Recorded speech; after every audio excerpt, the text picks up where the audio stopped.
Greetings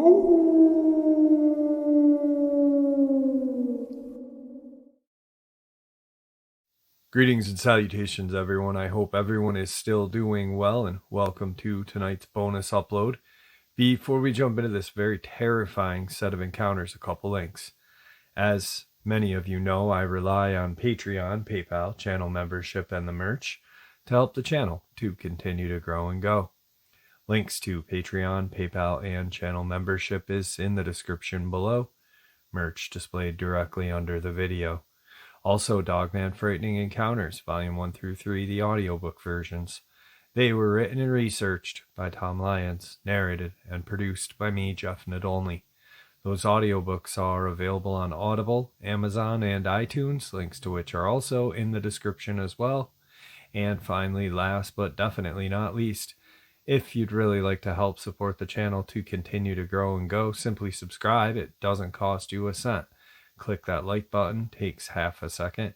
If you don't want to miss out on any of the informative uploads I put out daily, click that bell icon, and folks, please leave a comment. Why? Well, because these things really do help the channel to continue to grow and go.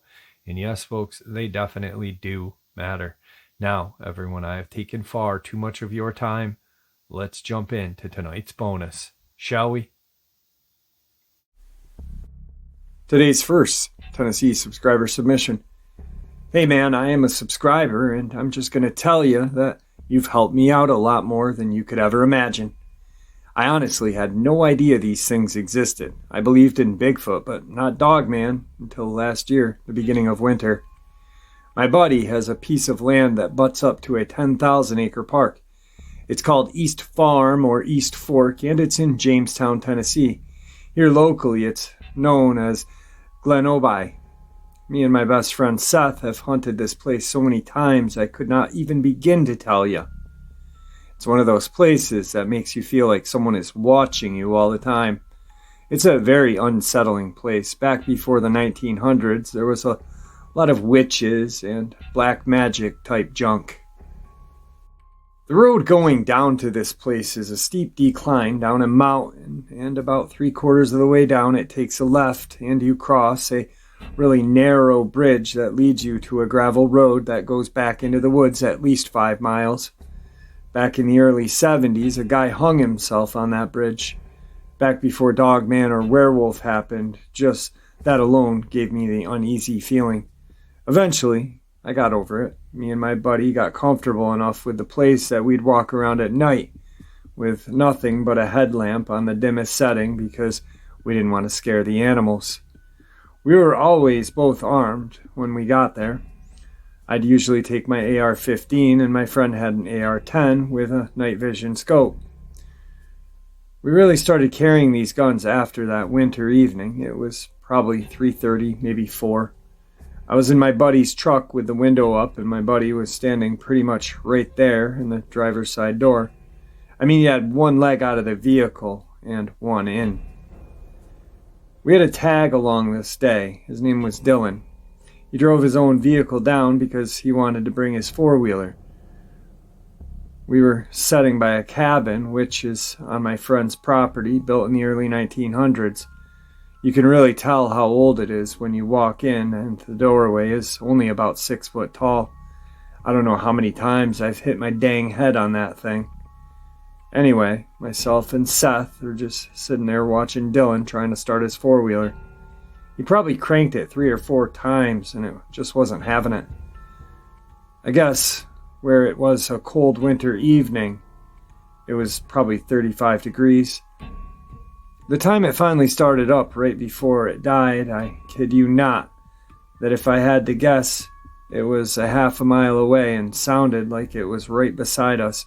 It sounded just like a werewolf would sound, like in a movie. Like that long kind of sound, like a man was in there as well. It only howled once, and I would say it lasted 10, maybe 15 seconds. Seth and I just looked at each other in disbelief and couldn't really speak. Dylan didn't notice it because he was on his four-wheeler and it had finally started up. We never saw anything, but I laid my hand on the Bible and I tell you, it sounded just like a werewolf in a movie.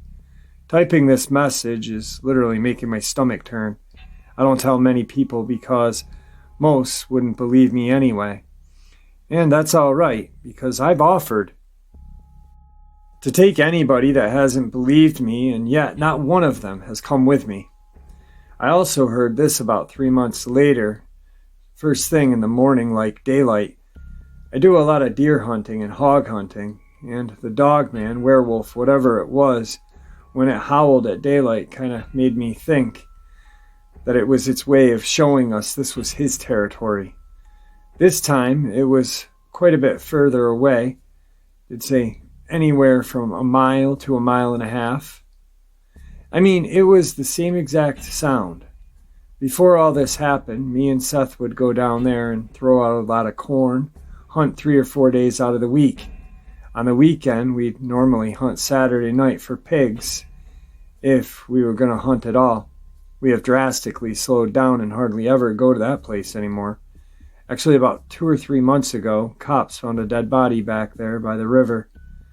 That should help you know just how desolate this area is. There is no service, not even any power lines, so if anything happens, a man would be pretty much screwed. Also in this area, just a couple of miles away, a man got a picture of a black panther on his game camera. I just wanted to share my experience with you, man, because you've helped me a lot. Thank you, Jeff, and I hope all is well, brother. Today's second Tennessee subscriber submission.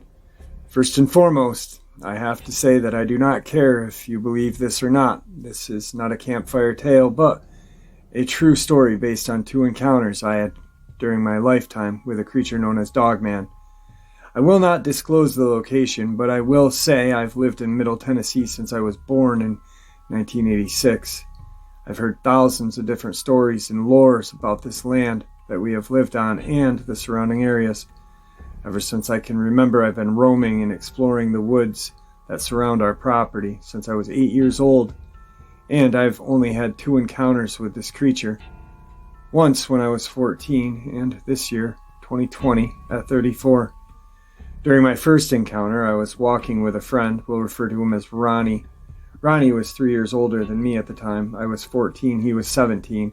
We knew the woods surrounding the property like the back of our hands. We had been squirrel hunting for many years back there, along with just roaming and exploring. Ronnie had been telling me stories about a demon deer. I figured that he was just attempting to scare me while we were deep in the woods. Coincidentally enough, when the wind stopped blowing, we noticed there was no noise, no insects chirping, no birds tweeting, squirrels barking, just dead eerie silence. In all my experiences in the woods, this gave me a sense that we were close to a big predator. Honestly, the biggest game that could possibly be in this area was a big-ass white-tailed buck. I mean, maybe a black bear, but those are way more common in eastern Tennessee. There was an instant where Ronnie and I would hear like a woman screaming or being murdered, which we later wrote off as maybe a bobcat or something. We both started looking around to get a sense of the surrounding environment. After a few minutes of no wind and noise, the tops of the trees west of our location started to sway. As we listened, we could hear this whoosh, whoosh, every time this thing jumped from one tree to another. The trees were swinging, groaning, popping underneath the momentum of this thing's weight as it launched itself from one to another. To be honest, I have no clue what the intentions of this thing were. I'm not sure it was trying to intimidate us, get our attention, or maybe just get a closer look, but Ronnie and I were not waiting around for this thing to jump to a tree above our heads. So we sprinted out of the thicker brush, stumbling onto the old logging road. We could hear this thing following us by the sounds of the trees again snapping and popping as this thing was now swinging on the trees that were literally 20 feet away. We were so terrified because there should have been nothing in those woods with the ability to swing and launch itself from tree to tree moving like that. At the time, I hadn't even gotten a glimpse of whatever it was swinging atop the trees. It sounded like a 600-pound wood-roaming gorilla. We didn't stop and look, we just ran. We bolted down the old logging road, all the way back to the road and down Ronnie's dad's driveway and into his house. We never spoke a word of it to anyone. Hell, we didn't even see it. What would we say? Fast forward 20 years, I'm now 34 instead of 14. Up until this second encounter, I have not known what it was that scared the holy crap out of Ronnie and I that day in the woods 20 years ago. Current date is August 14th, 2020. So I'm chilling out in the backyard, smoking some killer nugget and burning this God-forbidden pecan wood that barely burns unless you have a very hot fire already going. The fire pit sits about 15 feet from the edge of the tree line. Now, I know what you're thinking. Oh man, you were smoking pot. You probably hallucinated this. I have never hallucinated while smoking marijuana. And I'm a psychedelic advocate.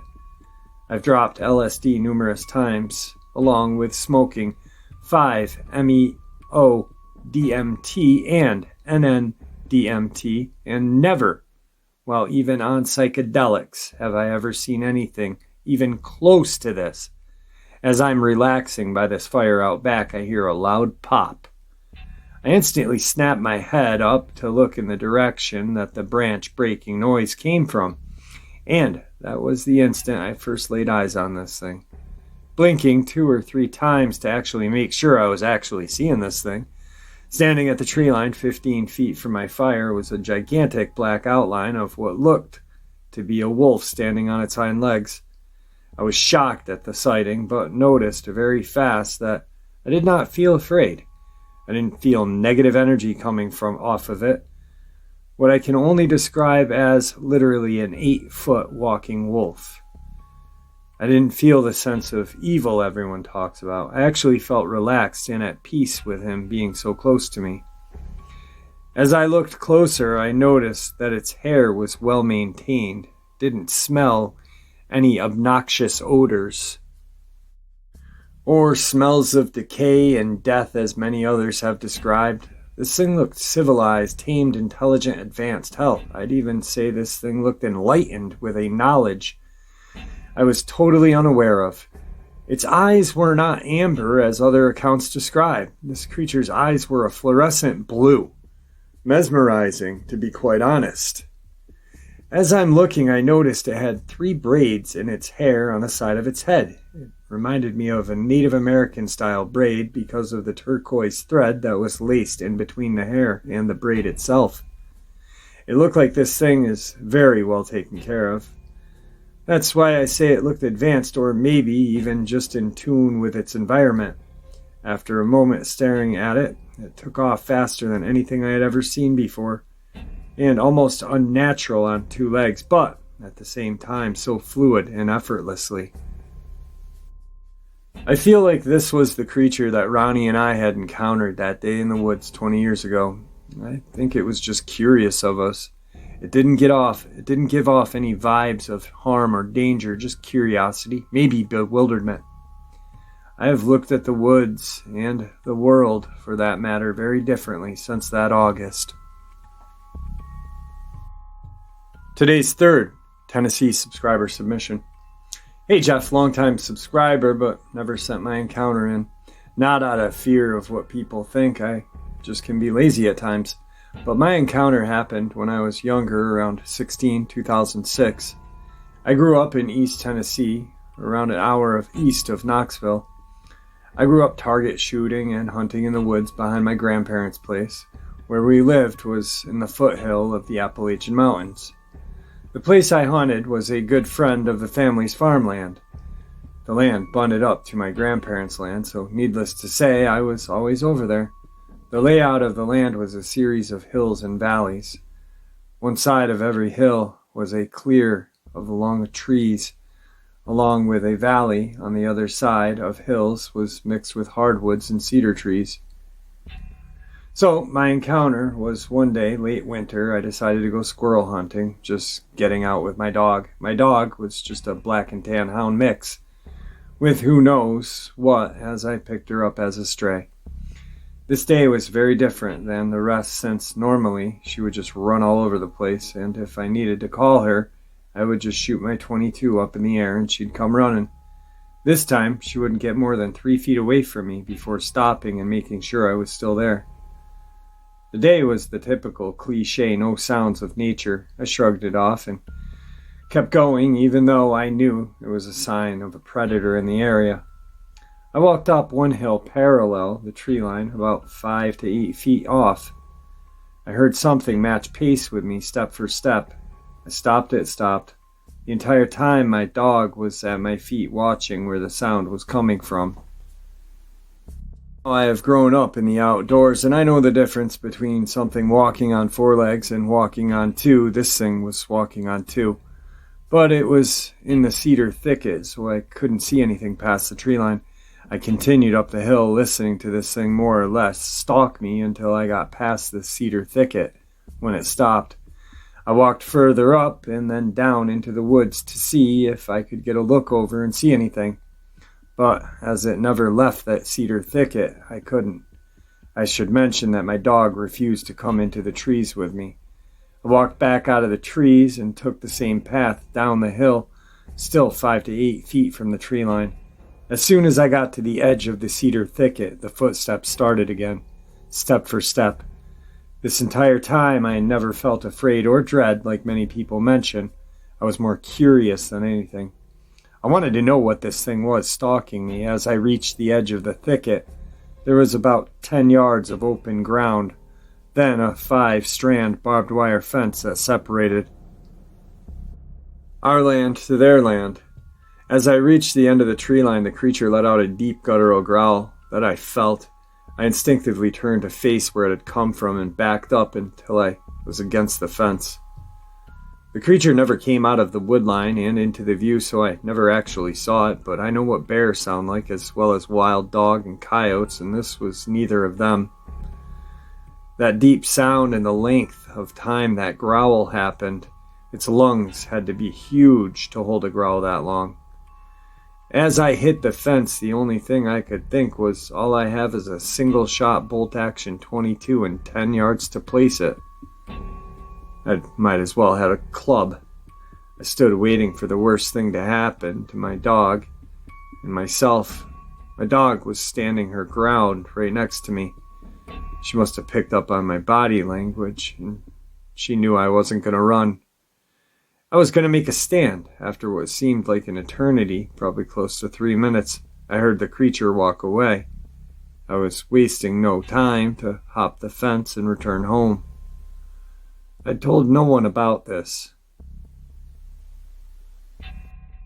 since I knew they would forbid me from going back hunting there ever again. The next day I did go back, but this time with a short-barreled Remington 1100 12-gauge, loaded with buckshot and slugs. When I reached the spot I had walked, I found a kill site of what had to have been more than one rabbit. I knew it was rabbit from the fur and bone I found. There weren't there that day when I was there. Today's 4th subscriber submission. I'm a wife of someone who had an experience with something at one of the worst possible times in his life. It was April of 1994.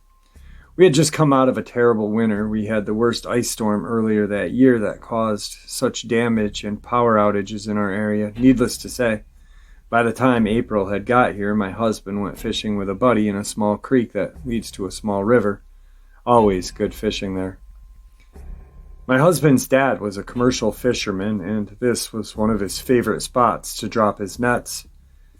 Anyway, the guys fished until mid-afternoon, and after running the battery down on the trolling motor, they headed back to the truck. Well, when they arrived, who would be there waiting on them but my husband's dad?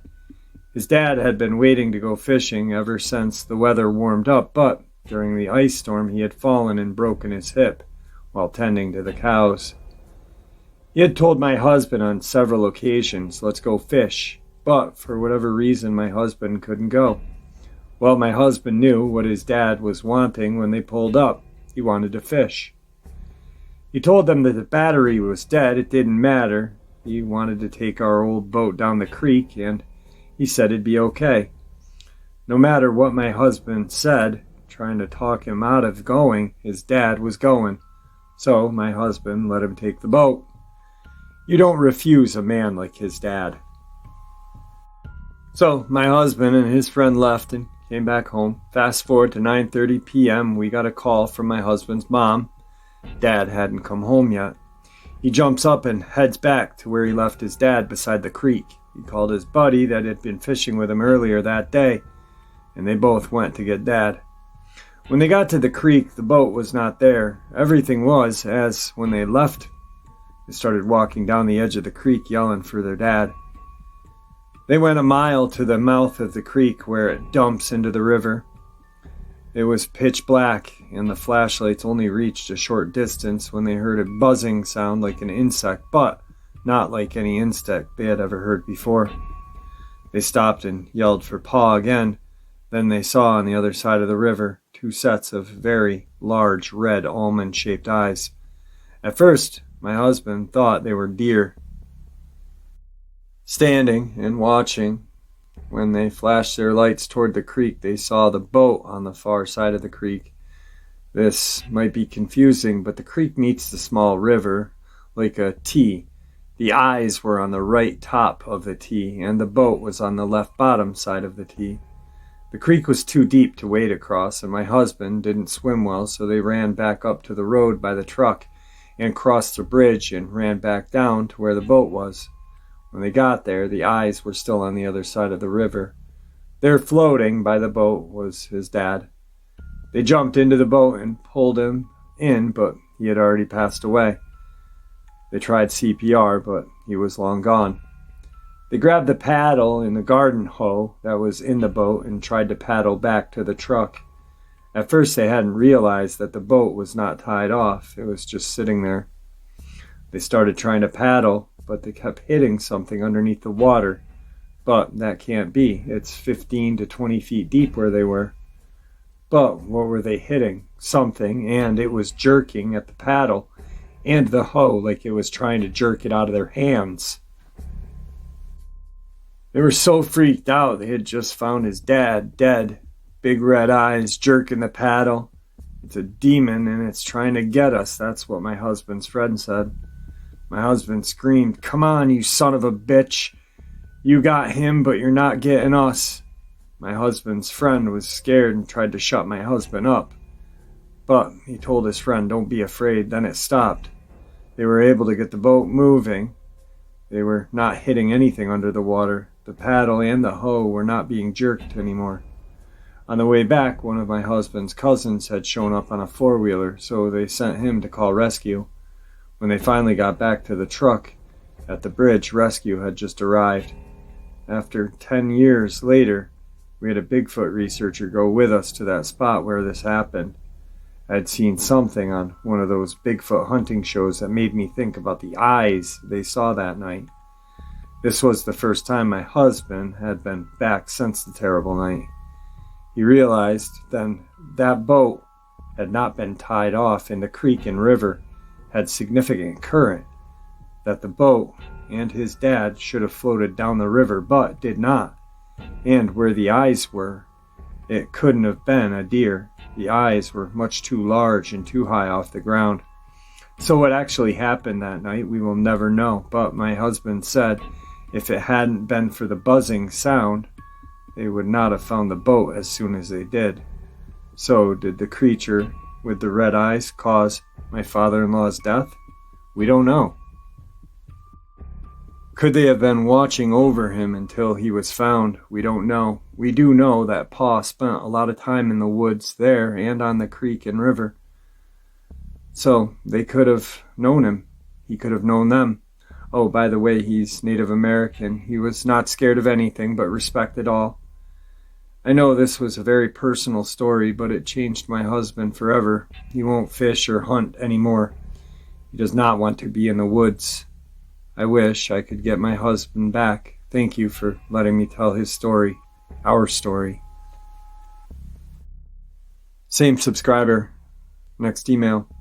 I should have given you more location info on my letter about my husband's encounter. This happened in West Tennessee in a small farming community called Crockett County. on a small creek called Cypress Creek that dumps into a small river called Forked Deer River between Highway 54 and Highway 152. We used to live 1 mile from the creek on 152, and we had lots of scary things like hearing breathing next to the house and just creepy feeling that you did not want to be outside after dark. At the time, I didn't know what was going on, but when X-Files, the series on there, was a episode called The Detour, and a creature in this show had red eyes. And when my husband saw that, he screamed at me, "That's what I saw!" Needless to say, that was the last time he watched X-Files. That got me to researching, then finding Bigfoot started, so I eventually called them, started asking questions about the eyes. That was who the investigator was from, Finding Bigfoot. Now I've talked to this subscriber, and I love this person. We had a good, decent talk a long time ago. I'm going to actually email them to see how the husband's doing, to see maybe he'd be willing to come on. I know he wasn't back then, but maybe he is now. Needless to say, Finding Bigfoot is a shit show. No offense to this person. Then they know I'm not trying to offend them at all.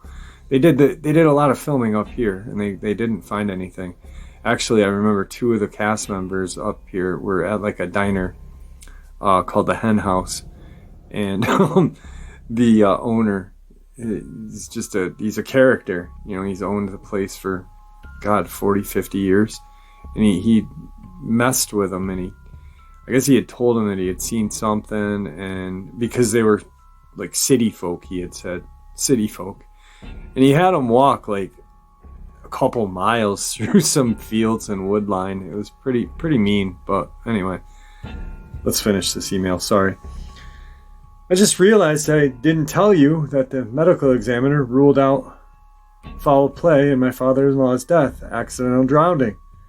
There was no outward trauma to his body. I always thought that after healing from broken hip, when he had fallen into the water, he could have had a blood clot causing a heart attack. Also, my husband never told anyone except me about what really happened for fear of ridicule. He was a businessman in a neighboring small town, and we knew how the rednecks can be. So his friends, himself, and me were the only ones that knew what happened that night. He did give me permission to tell the story to Finding Bigfoot and BFRO, and they sent a lady investigator from Nashville. She was kind of nice, very understanding about the case. Her findings, as well as my story, is the one on Crockett County, Tennessee. She contacted me sometime later and wanted to put this on her show, but my husband said no for fear of small town syndrome. I myself don't think that it was a Bigfoot. And I know because the title of my channel, I'm going to say it was a Dogman, but obviously I'm not just a Dogman channel.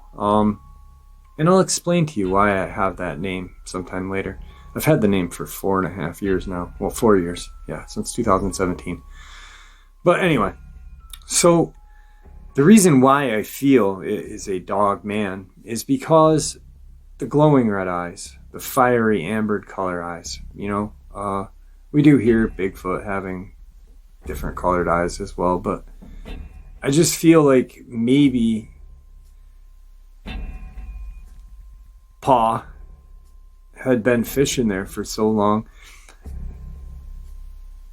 that maybe when he was out fishing, he'd throw a Dogman, a couple fish here and there. You see it often. Throw him a couple fish over, I mean, in my eyes, it'd be more apt to throw a 4-legged canine, even if it's big, some fish, because, we care about dogs as humans, than a Sasquatch. And maybe he just had, a small heart attack or something, or maybe the Dogman stood up, and that really kind of put him over the edge, and unfortunately he was found passed away in the river. So I don't know. Anyway, today's final Tennessee subscriber submission is from a someone who's been on the channel 2 or 3 times, Rusty Coleman, or Donald Coleman Jr. Good friend of the channel. Like I said, he's been on other channels, but he chooses to share on mine because I try to be as nice as possible to all my subscribers. Real great guy. He's been on the show, like I said, a couple times. Really interesting. He's got a lot of information. He actually is the guy that put me in touch with Kumbo. So I got a lot to thank this guy for. So let's get into Donald Coleman Jr.'s Tennessee subscriber submission. This he sent me via Facebook Messenger. I don't use Facebook Messenger often. I should probably check it every once in a while, but I found it, and here it is. I didn't hear about the LBL murders until I first shared my encounters with Lon Strickler on phantomandmonsters.com on February 5th, 2015, in written form using my own words. This is also a true story. In 1982-83, year I was a public safety officer with South Fulton Police Department in Tennessee. The local liquor taverns were exactly like front half in Kentucky and the other half in Tennessee, the rear section.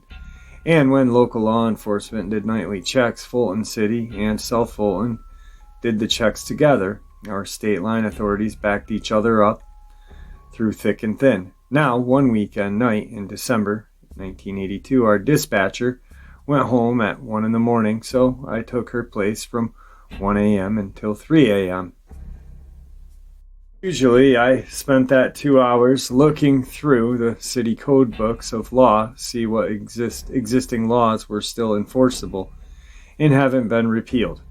Phone rings at 1:30 in the morning. A woman cries out to me that her home was under siege by criminals, 2 criminals holding her and her daughter and her boyfriend hostage against their will. She barely escaped capture and was hiding under her bed when she called my local department. So I asked her 1020 location. She advised me on the northeast corner of Albion County, Tennessee, next to Weakley County, Tennessee, and next to Kentucky state line. I asked her why she hadn't made contact with either the sheriff's department, only with mine. I got my 6th sense telling me this was a bogus call. So I told the woman to hold on.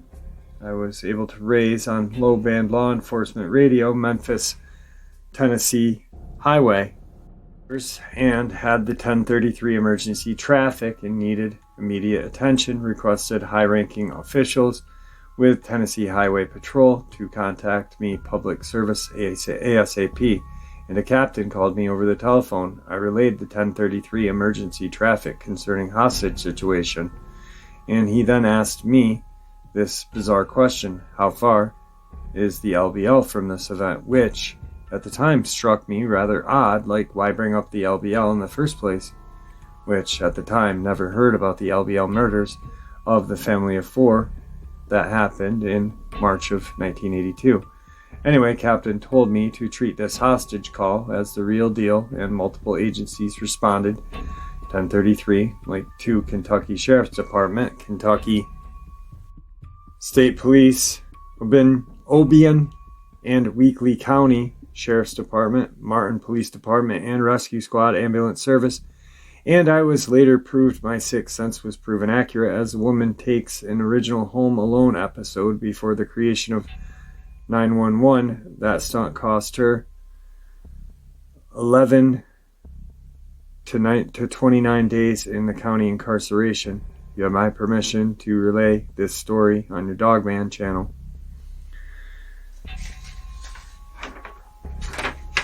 Okay, and then I have one of his encounters that he shared, but I'm just going to share the paper version first, and then I'll go off the top of my head quick. My pet peeve belongs to game wards in Tennessee, Alabama, Mississippi, and Kentucky. No matter whose boat I am in, whether as a passenger or driver, our boat will get pulled over every time. It's like I'm jinxed.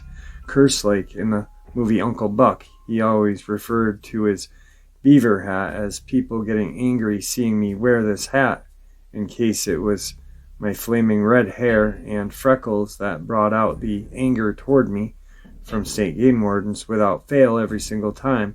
And I'm scheduled to be driving my cousin's deck boat on the Lake Pickwick August 22nd, 2020. We shall see if the jinx can be broken this time. I go with cousin Scott Edwards, who has a lakeside cabin on Lake Pickwick in Burton Branch in southern Hardin County, Tennessee. We would do multiple state long-distance river journeys all over Middle America, daily mileage in the restored 68-19-foot winter fiberglass tri-hull. He has it for like a pop-up camper, 2 side curtains and a mosquito netting, and boat seats fold down to make single beds. We also have a propane burner to cook meals on. Anyway, we lock through Pickwick Dam, heading first towards New Johnsonville, Tennessee, 105 miles ahead to spend the night at cousin Laura Wood's residence and docked Scott's boat at Pebble Island Marina. After AM breakfast, we got underway, heading toward Lake Barclay State Resort Park and land between the lakes. That was 200 miles upriver. We arrived at 4:30 p.m.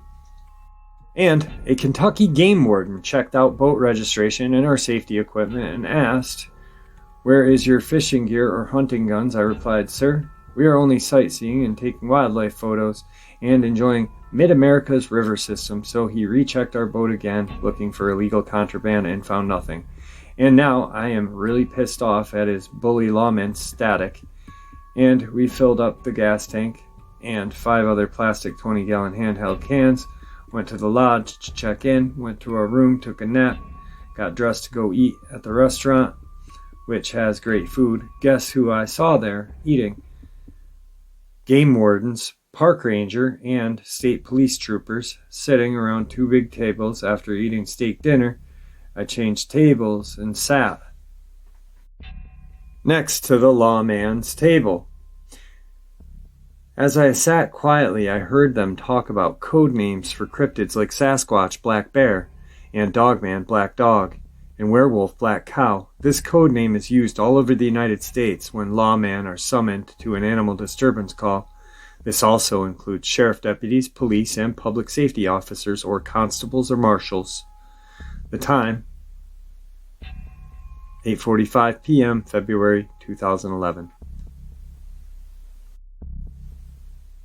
Same subscriber. First email, because like I said, that one was on Messenger. Along the Hardin and Wayne County, Tennessee lines from Olive Hill, U.S. Highway 64 along rural roads between Lutz and Tennessee Highway 69 south along Second Creek and Hog Wallow Road and Waterloo, Alabama, and along Waterloo and Florence Highway, 2 men in a dually pickup truck with mounted side large beam spotlights and a PA system. These men were earlier warned not to be traveling these rural back roads at night due to large packs of coyote, wolf, panther prowling alongside the rural road. As reports from the public riding in vehicles were being attacked by these creatures, and reports of livestock farms missing cattle, chicken coming up missing, deer population being suddenly thinned out. Apparently, these 2 men thought the warnings from local people is hysteria, trumped up BS, found out the hard way, and hooping and hollering all over outside the PA system most likely stirred up the warranted attack on the big dually pickup truck in odd places along these various roadways, especially near high heel creeks and open fields in sparsely populated areas. Their truck was suddenly attacked by large German Shepherd / wolf creatures who ran along both sides of the doors, slamming themselves against the doors, and spotlights turned into high beams illuminating these creatures. Dark hair on the top, thick mane behind their heads, and rust-colored hair, vicious large canine teeth, amber eye shine, estimated by the 2 men somewhere between 175 to 225 pounds on all fours, kept up with the pickup truck of speeds of 45 to 55, and the assault episodes were in 3 different locations along these routes. which also ran along southern portion of Lake Pickwick and Lauderdale County, Alabama, toward next community. Even packs of coyotes were chasing after these two men. Guess you can say they are believers now. All right, folks, a tragic ending to one experience, but I do hope you enjoyed all of them. Guys, thank you for supporting the channel. It is your support, after all, that keeps this channel growing and going, and what gives people a place to share their experiences, ideas, and theories, ridicule and judgment-free, just simply treated with the respect that we all deserve. Everyone stay safe, happy, healthy, and ever vigilant, keeping an eye on our children, pets, family, and friends. These creatures are real. They are out there. They are dangerous.